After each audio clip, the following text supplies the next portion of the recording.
الحمد لله رب العالمين ثم الصلاة والسلام على أشرف المرسلين وعلى آله وصحبه أجمعين وبعد. أعوذ بالله من الشيطان الرجيم. بسم الله الرحمن الرحيم.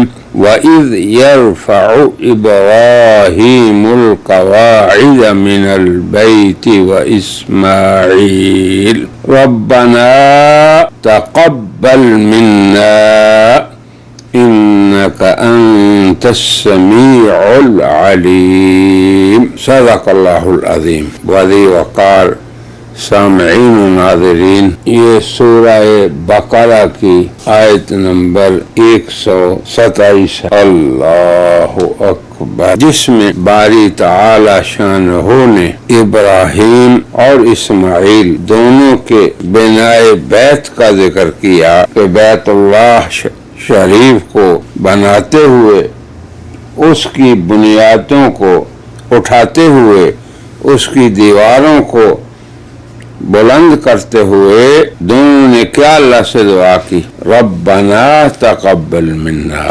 تو دعا برائے قبولیت، اے اللہ تو نے ہمیں اپنے گھر کی تعمیر کی توفیق دی اور ہم نے اس کی بنا کو مکمل کر دیا. اور اسی لیے اللہ تعالیٰ نے مسلمانوں کو کہا کہ تم اس وقت کو یاد کرو جب ابراہیم خود اور ان کے بیٹے اسماعیل اپنے ہاتھ سے اس گھر کی بنیادوں کو اٹھا رہے تھے، یعنی اس پر تعمیر کرتے تھے اور دیواریں چنتے ہوئے اوپر لے جا رہے تھے انہیں.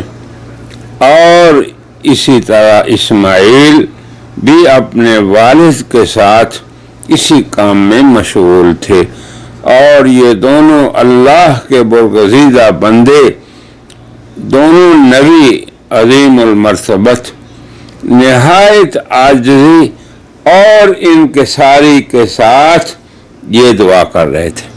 اب آپ یہ دیکھیں کہ اللہ نے کتنی عظیم الشان خدمت ان سے لی کہ اپنے گھر کی تعمیر اور بنا کا کام ان سے لیا، اور انہوں نے اللہ کے سامنے انتہائی عاجزی اور انکساری کے ساتھ کیا فرمایا؟ تقبل، اے اللہ قبول کر لے.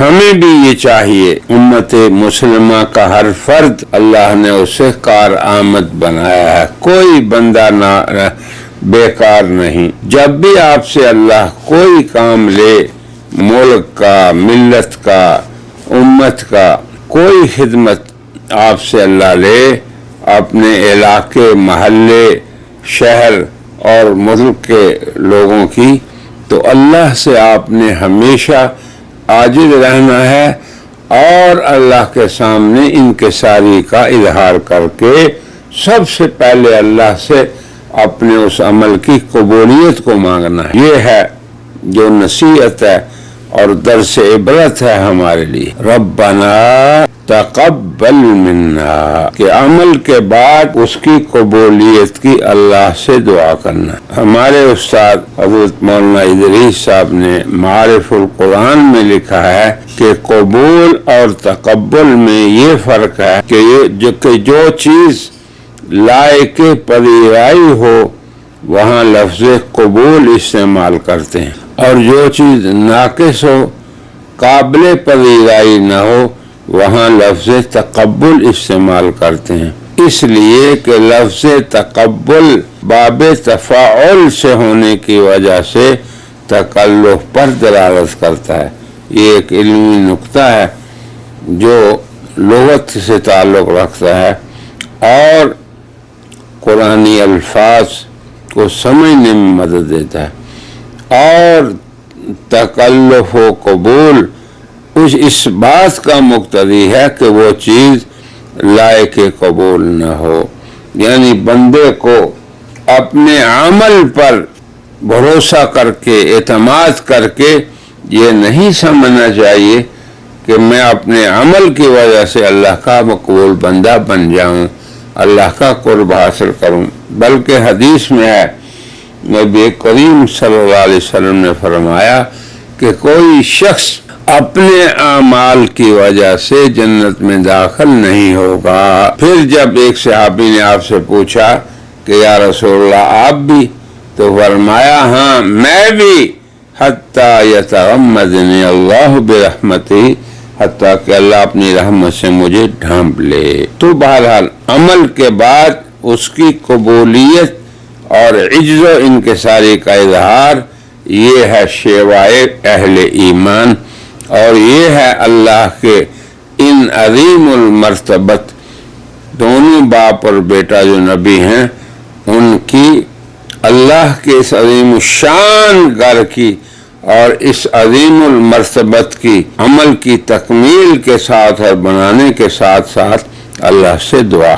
اللہ اکبر، کہ بندہ یہی سمجھے کہ بندہ کا عمل نہیں، اللہ کا لطف و عنایت اور اس کا فضل و کرم وہ میرے شامل حال ہے، تو یہ محض اسی کی جود اور اسی کا کرم ہے۔ اور حضرت نے یہ شعر لکھا ہے، گرچہ یہ ہدیہ نہ میرا قابل منظور ہے، پر جو ہو مقبول کیا رحمت سے تیری دور ہے۔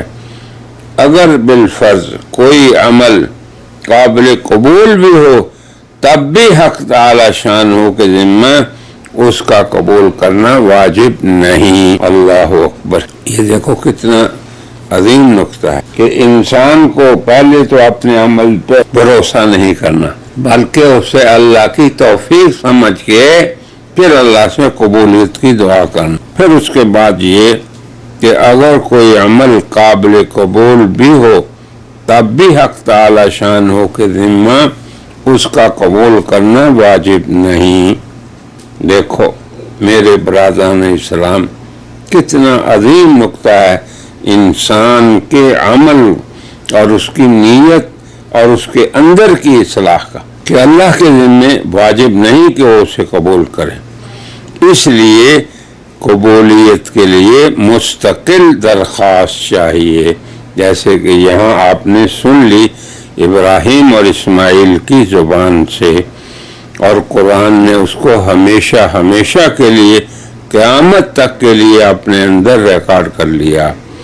ربنا تقبل منا انک انت السمیع العلیم۔ اہل سنت والجماعت کا یہی عقیدہ ہے کہ اللہ تعالیٰ پہ کوئی واجب نہیں، جبکہ معتزلہ اور دوسرے اہل بدعت اور گمراہ لوگ ان میں ایسے بھی ہیں جو یہ سمجھتے ہیں کہ اللہ کے ذمہ واجب ہے۔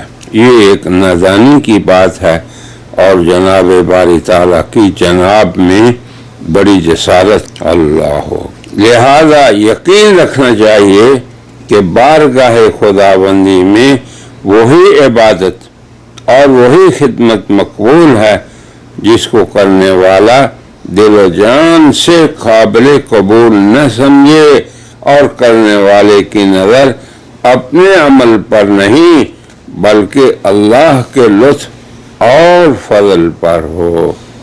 یہی مقصد ہے اس آیت میں، اور اس کو مسلمانوں کے سامنے رکھنے کے لیے اللہ تعالیٰ یہی اندر کی اصلاح چاہتے ہیں عمل کرنے والے اہل ایمان کو۔ اب آگے ایک دیگر مضمون بیان ہو رہا ہے جس کو انشاءاللہ ہم اگلی مجلس میں بیان کریں گے۔ وآخر دعوانا ان الحمد للہ رب العالمین۔